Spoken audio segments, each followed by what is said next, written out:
La résidence de Donald Trump en Floride a été perquisitionnée par le FBI ce lundi.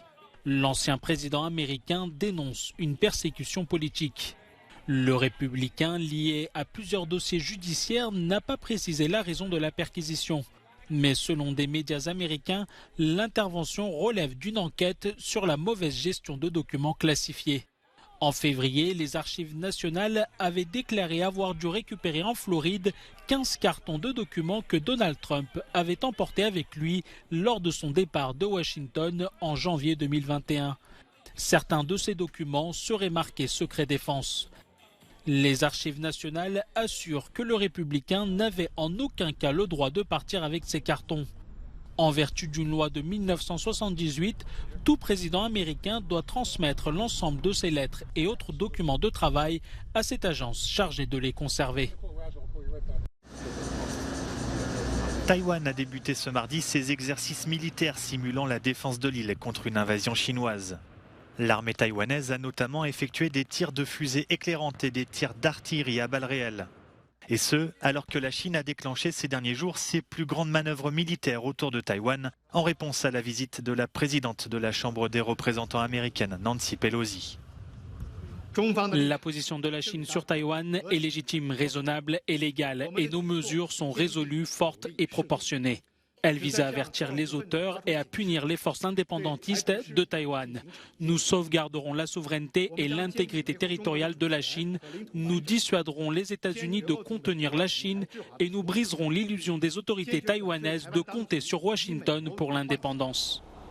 La Chine estime que Taïwan, qui compte environ 23 millions d'habitants, est l'une de ces provinces qu'elle n'a pas encore réussi à réunifier avec le reste de son territoire depuis la fin de la guerre civile chinoise en 1949. Mais si Pékin montre ses muscles, le président américain Joe Biden ne croit pas à une attaque imminente. Je ne suis pas inquiet, mais je suis préoccupé par leurs manœuvres. Mais je ne pense pas qu'ils iront plus loin. Une chose est sûre, la visite de la plus haute responsable américaine à se rendre sur l'île autonome depuis des décennies n'a fait que durcir le bras de fer entre les États-Unis et la Chine. Bien que seule sur le terrain, l'Ukraine peut compter sur le soutien de ses alliés.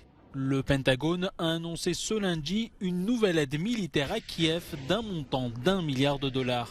Ce soutien porte à 9,8 milliards de dollars le montant total de l'aide militaire des États-Unis depuis l'arrivée au pouvoir de Joe Biden. Nous travaillons pour répondre aux demandes prioritaires en matière de sécurité de l'Ukraine, en fournissant notamment des armes lorsqu'elles sont disponibles ou en facilitant la livraison d'armes fournies par les alliés lorsque leurs systèmes répondent mieux aux besoins de Kiev. Sur le terrain, les forces russes continuent de bombarder les villes ukrainiennes. L'une de leurs dernières frappes a effrayé la population à Kramatorsk. Nous étions en train de dormir et à 2 heures la nuit, il y a eu une grosse explosion. Un missile est tombé ici, toutes les fenêtres se sont brisées.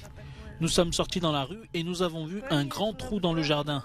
Nous avions un potager ici et parfois on discutait entre amis dans ce petit jardin, mais il ne reste plus rien de tout ça. Pendant ce temps, les Nations Unies ont annoncé lundi une augmentation majeure de leur appel d'urgence pour l'aide humanitaire à l'Ukraine, estimant les besoins à 4,3 milliards de dollars entre mars et la fin de l'année. Pour l'hiver à venir, la situation va se détériorer étant donné que davantage de personnes seront déplacées dans des zones où l'accès au gaz, au carburant ou à l'électricité sera limité. Moscou continue d'accuser l'armée ukrainienne de crimes contre les civils. Selon les autorités séparatistes à Donetsk, 2 personnes seraient mortes et 5 autres blessées dans une attaque ukrainienne. Les 27 membres de l'Union européenne sont dans les starting blocks dans une course visant à réduire de 15% leur consommation de gaz naturel d'ici au 31 mars de l'année prochaine.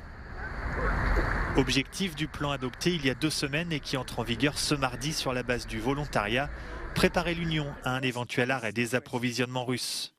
Car comme la présidente de la Commission européenne, Ursula von der Leyen, l'a rappelé il y a quelques jours, l'Europe doit se préparer à la pire des situations.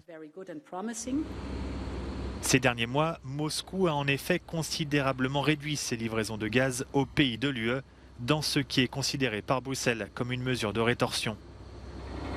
Après l'invasion de l'Ukraine, La Russie s'est vue infliger de nombreuses sanctions, dont l'arrêt des achats de charbon et de pétrole par les Européens. Mais la question du gaz est plus sensible. Certains pays, comme la Hongrie, sont fortement dépendants des importations de gaz russe et ont demandé à être exemptés des nouvelles mesures qui peuvent devenir obligatoires en cas de risque de pénurie. L'Allemagne, qui représente à elle seule environ 40% du gaz russe importé par l'UE, envisage de son côté de prolonger l'exploitation des centrales nucléaires encore en activité dans le pays.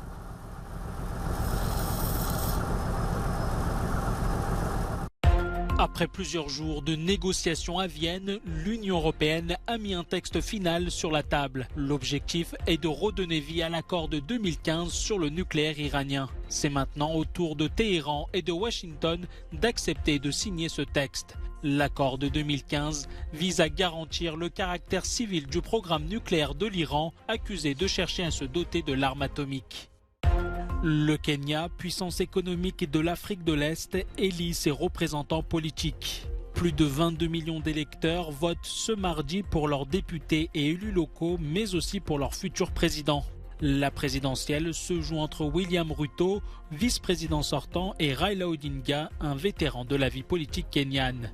La lutte contre l'inflation est au cœur de ces élections. La Corée du Sud n'est pas épargnée par les inondations qui frappent de nombreux pays dans le monde cet été. Au moins 7 personnes sont mortes et 7 disparues dans des inondations records à Séoul. L'eau a envahi des stations de métro et plusieurs routes de la capitale. Selon l'agence de presse Yonhap, ces pluies diluviennes sont les plus fortes tombées dans le pays depuis 80 ans.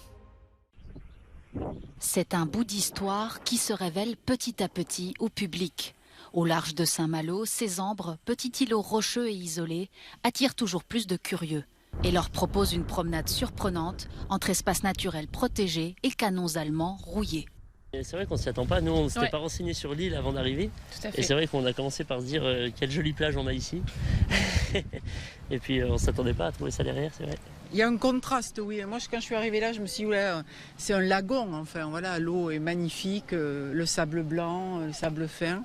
Et puis derrière, comme vous dites, tout ça, on imagine tous les dégâts que ça a fait. Hein. C'est ici qu'en août 1944, les troupes allemandes se retranchent pour résister à l'avancée des Alliés. Pendant 3 semaines, les 400 soldats installés dans les blocos vont vivre un enfer.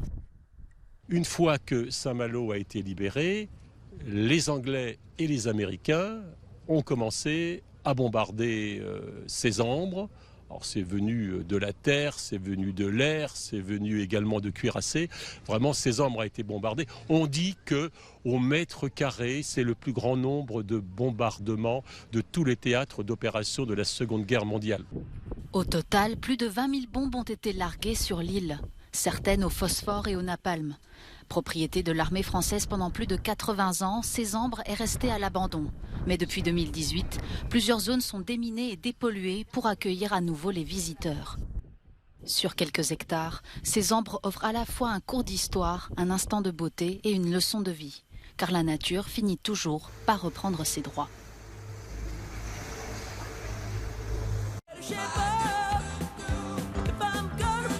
Un film, une chanson et une chorégraphie qui ne s'oublie pas. L'actrice et chanteuse anglo-australienne Olivia Newton-John est décédée ce lundi des suites d'un cancer.